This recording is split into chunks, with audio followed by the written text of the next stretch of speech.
আসসালামু আলাইকুম। আজকে ধান খেতে স্প্রে দেওয়া শেষ, তাই আর কি চলে আসলাম। হাইব্রিড ধান খালি বাচ্ছিল স্প্রে দেওয়ার জন্য, তাই দুজন আজকে সারা করব 3 বিঘা আর কি বুই 9 ড্রপ করে আমরা স্প্রে দেওয়া শুরু করলাম। ওষুধ দিলাম কারেন্ট পোকের ওষুধ, পচনের ওষুধ আর বিষ।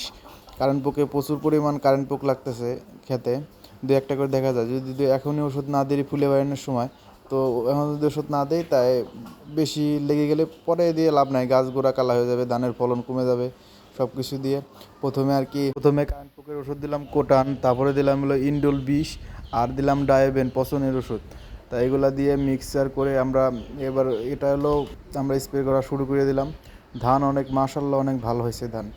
এবার স্প্রেও আমাদের শেষ দিকে, সব কিছুই এই শেষ স্প্রে দিয়ে আমরা চলে যাব।